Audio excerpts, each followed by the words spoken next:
Hello friends, అందరికీ నమస్కారం. ఎవరు ఊహించిన విధంగానే, ఎవరు ఊహకు అందనట్టు విధంగానే శుభ్మాన్ గిల్ టెస్ట్ ఫార్మాట్కి కెప్టెన్ అవ్వడం జరిగింది. వాస్తవానికి గత కొన్ని రోజుల నుంచి టెన్షన్గా ఉన్నటువంటి ఈ యొక్క మరి కెప్టెన్షిప్ను తప్పకుండా శుభ్మాన్ గిల్కి అందడం జరిగింది. 25 years మరి ఉన్నటువంటి శుభ్మాన్ గిల్ టెస్ట్ ఫార్మాట్ కెప్టెన్గా తను నియమించడం జరిగింది బీసీసీఐ.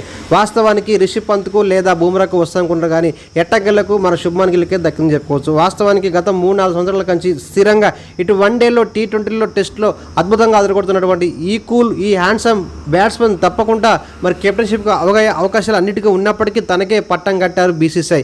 ఏదేమైనా కూడా ఈ యొక్క మ్యాచ్ మరి టెస్ట్ స్క్వాడ్లో మరి మంచి ఆటగాళ్లకు ఈసారి బీసీసీఐ న్యాయం చేసిందని చెప్పుకోవచ్చు. ముఖ్యంగా కర్ణ నాయర్ గత కొద్ది సంవత్సరాల నుంచి టన్నుల కొద్ది పనులు ఇస్తున్నా కూడా టెస్ట్లో ట్రిపుల్ సెంచరీ కొట్టినా కూడా తనకు చోటు దక్కలేదు. ఈ క్రమంలో తను ఎలాగైనా కూడా మా సీనియర్ అయినట్టు రోహిత్ శర్మ, అదేవిధంగా విరాట్ కోహ్లీ వెందిరగడంతో ఈ మనోనికి అవకాశం దక్కింది. మరి ఈ అవకాశం దాన్ని ఉపయోగించుకోవాలని చెప్పి మరి మంచి ఎక్స్పీరియన్స్ ఉన్నటువంటి మన కర్ణ నాయర్ రంజీలో కూడా మరి 7 మ్యాచ్లలో 7 సెంచరీలు కొట్టి అద్భుతమైన ఫామ్తోని మరి ఐపీఎల్లో కంబ్యాక్ ఇచ్చి ఇప్పుడు స్థిరంగా రాణించాలని చెప్పి జట్టులో స్థానం మరి స్థిరం చేసుకోవాలని చెప్పి అభిమానులు కోరుకుంటున్నారు. విరాట్ కోహ్లీ ఆడే నెంబర్ 4లో తను ఆడాలని చెప్పి అభిమానులు కోరుకుంటున్నారు. కర్ణ నాయర్ కనుక ఒక్కసారి కనుక క్రికెట్లో సెట్ అయి ఉంటే తను అవుట్ చేయడం ఎవరు సాధ్యం కూడా, ఎందుకంటే మంచి టెక్నిక్ ఉన్నటువంటి మన కర్ణ నాయర్ ఐపీఎల్లో ముంబై పైన ఆడినటువంటి మ్యాచ్ మనం చూసాము. కాబట్టి తప్పకుండా మరి ఈ యొక్క టెస్ట్ స్క్వాడ్ని నడిపించడానికి కెప్టెన్ గిల్ అద్భుతంగా ముందుకు పోవాలని చెప్పి కూడా, ముందుకు నడపని చెప్పి కూడా మనందరం కూడా కోరుకుంటూ శుభ్మాన్ గిల్కు మరి ముందుగా విషెస్ తెలియజేద్దాం ఫ్రెండ్స్.